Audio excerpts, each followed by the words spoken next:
بيب غوارديولا ميسي الأفضل على مر العصور حتى بدون كأس العالم.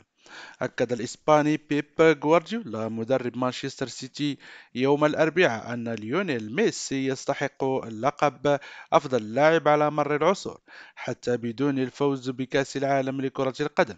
وقاد ميسي منتخب الأرجنتين للفوز على فرنسا بركلات الترجيح في نهاية كأس العالم يوم الأحد الماضي.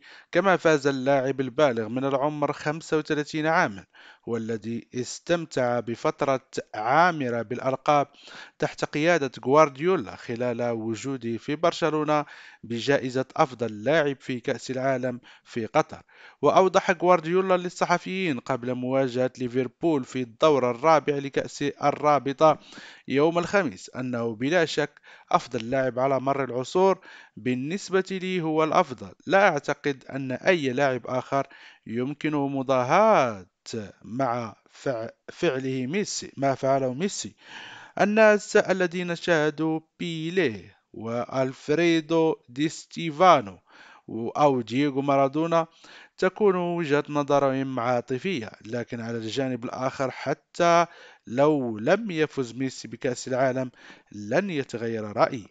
وقال بيب غوارديولا إن لاعبي السيتي 16 الذين شاركوا في كأس العالم سيعودون تدريجيا للتركيز على مهمتهم مع النادي. وأضاف: اليوم عاد 6 لاعبون خاضوا تجربة فريدة، آمل أن يعودوا في حالة معنوية مرتفعة، وفي غضون 4 سنوات يمكنهم الحصول على تجربة أخرى في كندا والمكسيك والولايات المتحدة.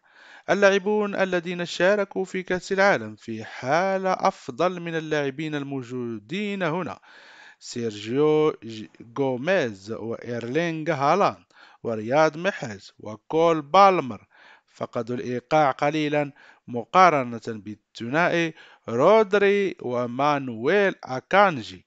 لست لست قلقا بشأن مارس أو أبريل. خاض كل لاعب الآن بطولة مختلفة مع مدرب مختلف. لدينا مباراة مهمة غدا ثم في الدوري الإنجليزي الممتاز ضد ليدز يونايتد.